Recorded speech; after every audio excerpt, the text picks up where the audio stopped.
So, time then for the press preview. It's our first look at what is on the front of Tuesday's papers. We'll check out the headlines tonight with the Deputy Political Editor at the New Statesman, Rachel Wearmouth, and also the Economics Editor at the Spectator, Kate Andrews. They're going to be joining us in a moment from now until before midnight. But first, let's have a look at what is on some of those front pages, starting with the Times, leading with the EU rejecting Britain's attempts to create a new migrant returns agreement, which the Prime Minister was hoping would help tackle the small boats crisis. The Metro reports on NHS waiting lists, looking at how the time it would take cancer patients to see a specialist might increase. A 7% boost to state pensions, that's the headline on the Eye, which says the government pledges to honour triple lock matching inflation or wage growth. While the Guardian's front page reads about Republican paramilitaries getting hold of the information leaked in the PSNI's data breach. Another day, another attack. The Metro looks at a dog attack which left a 5-year-old girl in hospital. Tomorrow's Daily Mail runs an exclusive on parents needing to get a grip and stop their children from joining what they call dangerous TikTok. The Telegraph reports on the Children's Commissioner insisting young people's views must be at the heart of the pandemic investigation. While the FT focuses on Saudi Arabia and the UAE's aim to be leaders in AI after purchasing chips. And don't forget, by scanning the QR code you can see on screen during the programme, you can check out the front pages of tomorrow's papers while you watch us discussing them. And I'm joined tonight by the Deputy Political Editor at the New Statesman, Rachel Wearmouth, and the Economics Editor at the Spectator, Kate Andrews. Great to see you both this evening. Good to see you this Monday. So let's start, shall we, with The Guardian. Kate, this really worrying news, I think probably to be expected, that it has been confirmed that data breach, the details of thousands of police officers in Northern Ireland, is in the hands of dissident Republicans. Yeah, this rather egregious data breach of over 10,000 officers and staff has leaked to the hands of dissident Republicans.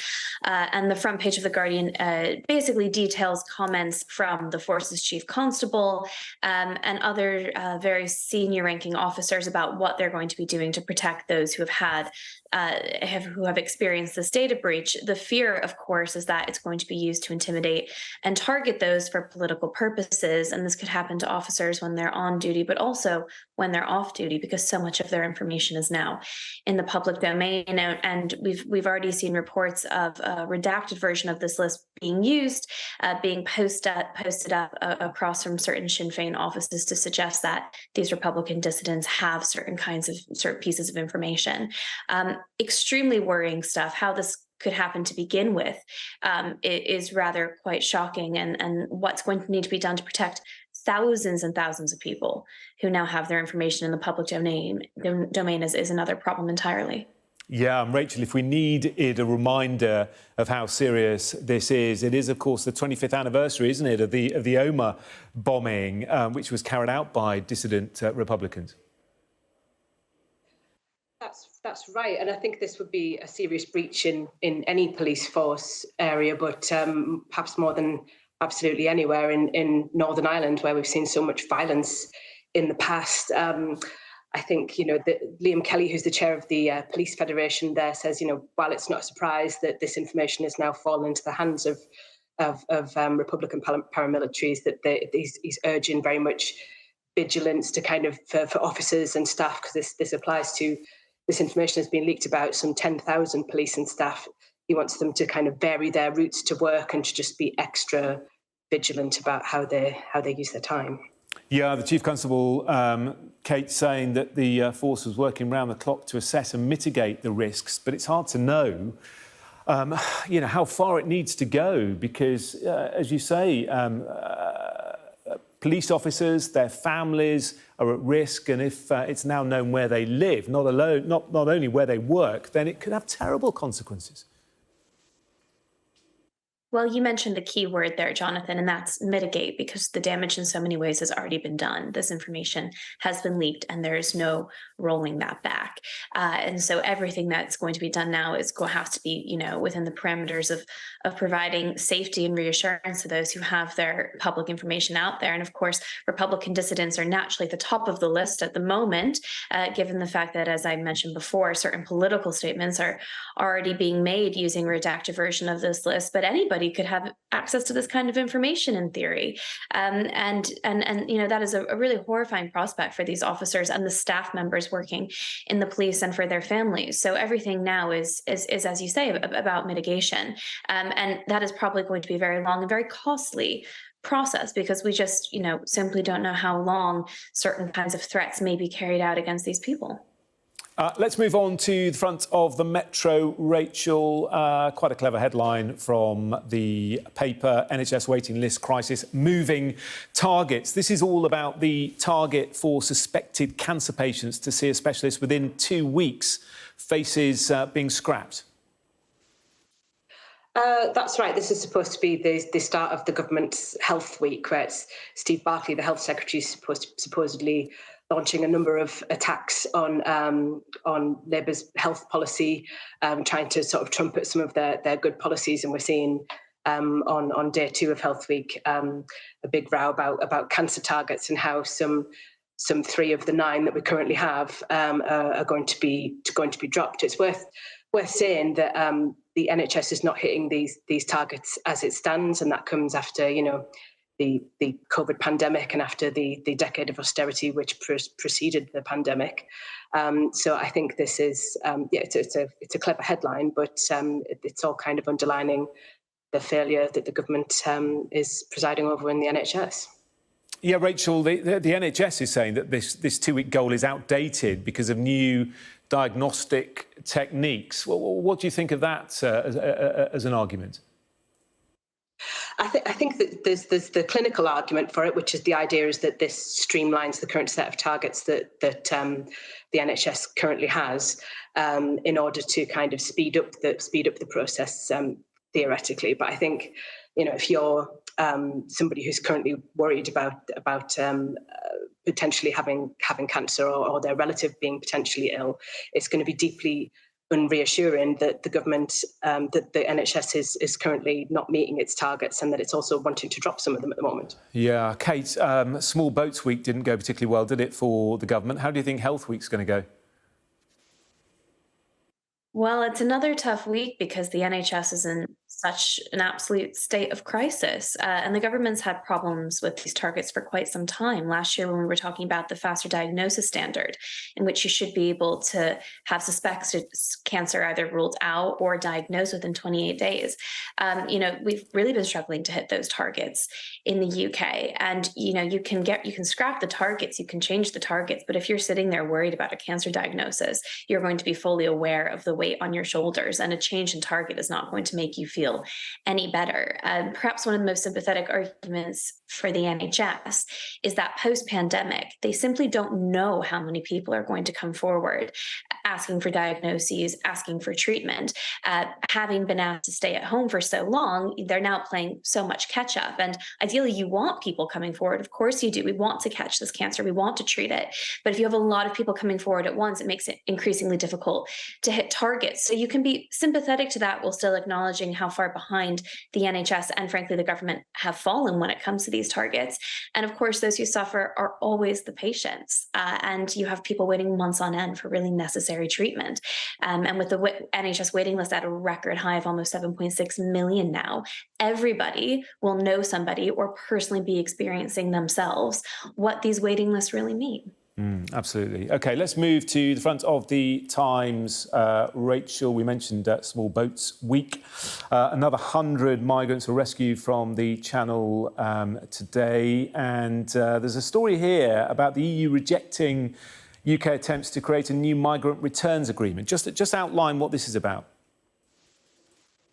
Well, it's a story that's just come out. So it seems that the Times is quoting one of a European Commission source saying that it's rejected a deal for for the UK to be able to send back a number of migrants in certain cases.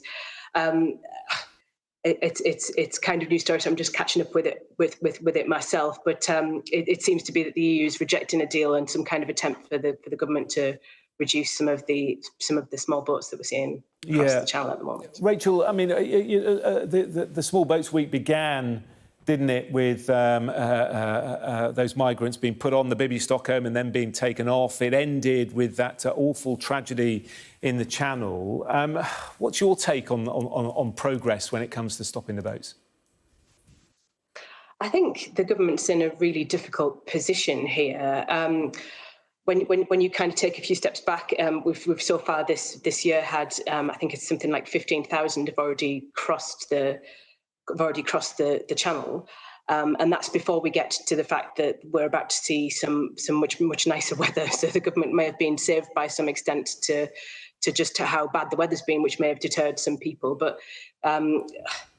it seems that the government wants to try a number of different and increasingly dramatic deterrents, but none of those seem to be working. So it should perhaps be going down a route of thinking about how it could better improve diplomacy. And this story in the Times would suggest that a lot of options may not be open to the government. Kate? Well, since the government has been struggling to implement its Rwanda scheme, it's looking at alternative pathways as well, and I think becoming slightly desperate in that, and which is how you ended up with that boat debacle last week, where you ended up fighting so hard to have these migrants put out to sea, so to speak, and then having to take them off because of this pneumonia-like illness that was being found in the water. And I think the difficulty here for Rishi Sunak is he's asking the European Commission to essentially take back some of the migrants who are coming over, who will have landed somewhere safe and then continue on to the UK. But understandably, from the EU's perspective, from what they want to gain out of the situation, they want the UK to take its fair share and take on the burden of helping to place migrants who show up in places like Greece and Italy to share in that burden of having to house people. And if Rishi Sunak isn't willing to sign up to that, then it's very unlikely that the European Commission is going to be willing to take these migrants back. And it seems that from the notes that have been found by the Times, this is the debate that's taking place, and it is completely unsurprising. Both camps are trying to figure out how they can share more resources, how they can displace some of those costs, and understandably, both are asking for quite a bit, and no resolution has been found, according to the Times. OK. Lots of different stories on the front pages. In fact, the Eye going with pensions. And Rachel, the government pledges to honour the triple lock. There's going to be a 7% boost to state pensions.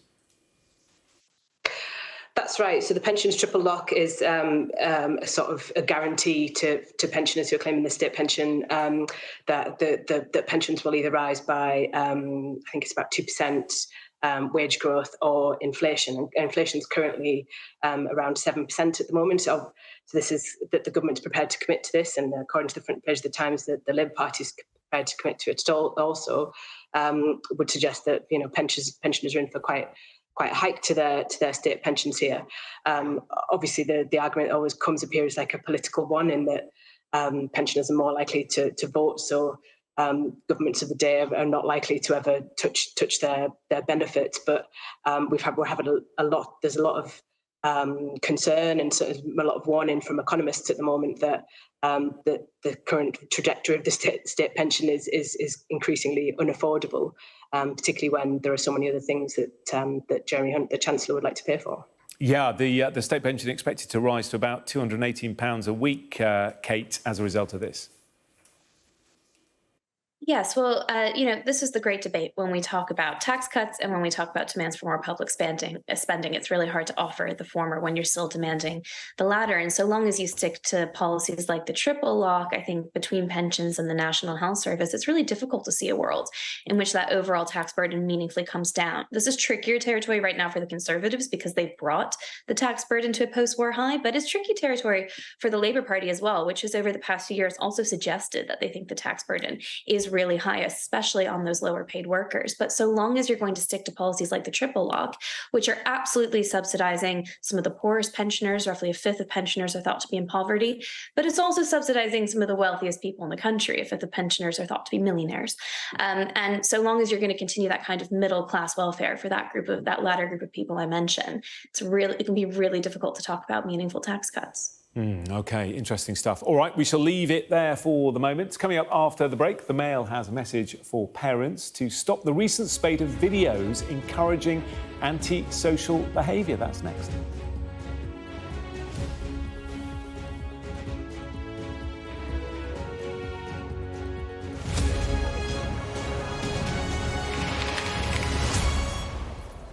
You're watching the press preview. Still with me, the Deputy Political Editor at the New Statesman, Rachel Wearmouth, and the Economics Editor at the Spectator, Kate Andrews. Rachel, let's turn our attention, shall we, to the front of the Daily Telegraph. I mean, we all know the pandemic took a heavy toll on all of us, but particularly children. And the Children's Tsar is saying that the views of young people must form a big part of the investigation into the pandemic. Would you agree with that? I think that's right. Yeah, I think that's just something we should definitely be considering, because the inquiry rather should be considering, because the pandemic for a lot of young people came at a very significant moment in their development. You know, a lot of the things that they normally get to enjoy at that age, they just were not able to, because we were kind of under this huge lockdown, this huge period of lockdown, and. I think that now looking ahead into how they may try to sort of recover from the pandemic, their education has been interrupted. We're hearing study after study kind of examine the impact on young people's mental health, and they're still kind of struggling to get past some of that period, and it's going to affect them perhaps for longer than it might have done someone who's quite a bit older. So it's certainly worth considering. Yeah, Dame Rachel D'Souza, the Children's Tsar, writing to the inquiry chair, saying children and young people have told me how lonely they felt, how much they missed school, seeing their friends and socialising. And they continue to tell me, Kate, about the long-term impact that the pandemic has had on their well-being, on their happiness. I mean, we see it all the time, don't we? Yeah, it's tragic stuff. And to be honest, I think we're at the tip of the iceberg of what we're going to discover was the real impact of lockdown, especially on children. And because this inquiry is expected to take years, you are seeing people who might be representing certain factions, certain groups coming out much sooner to really flag, no, we have to be talking about this now. And that is what the Children Commissioner seems to be doing today. And, we're just talking about a host of truly tragic situations, rise in eating disorders, a serious rise in mental health issues, which many children are still struggling to be seen on the NHS for. The children that have gone completely missing from school, that have not returned, where are they? Huge implications for our future workforce, for our future adults, for the future of the country. I'm quite sympathetic to Dame Rachel bringing this up now, because if we don't start dealing with it today, in a few years' time, we're going to have lost even more time on what is such a crucial topic. Yeah, well, let's stick with young people, shall we? Front page of the Daily Mail, Rachel, they're claiming this as an exclusive by their crime and security editor, urging parents to stop their children joining dangerous TikTok crazes. Tell us about this. Yes, this is Donna Jones. She's the new chairman of the Association of Police and Crime Commissioners. She's saying that parents in particular need to get a grip and stop their children joining dangerous TikTok crazes. She's made this warning in particular after it's been discovered that some teenagers in Southampton took paracetamol over the weekend in some kind of social media challenge to see who could stay in hospital the longest. I think this story raises an interesting question that politicians and parents have been raising for some time. It's kind of where's the balance between what parents should be looking out for, what tech companies should be looking out for, and what our public services have a wider responsibility for. Yeah, you make a good point, Kate. Do you agree with that? Yes, I think it's very interesting that Donna Jones, who is this new chairman of the Association of Police and Crime Commissioners, is coming out early to put this emphasis on parents because, I think it's such an important point to make. Who is responsible for these children? And a lot of those changes are going to happen at home, where parents do have that immediate supervision and can seriously sit down and talk to their kids about potential huge mistakes that they may be making in an effort to try to fit in, especially in the age of social media. I think social media has been a huge force for good in so many ways. Going back to lockdown, it's how a lot of people stayed in touch when they weren't able to see each other in person. But this much darker side of it has to be dealt with at a series of levels, but perhaps the most effective one will probably start at home. Yeah, OK, good point. Thank you both very much.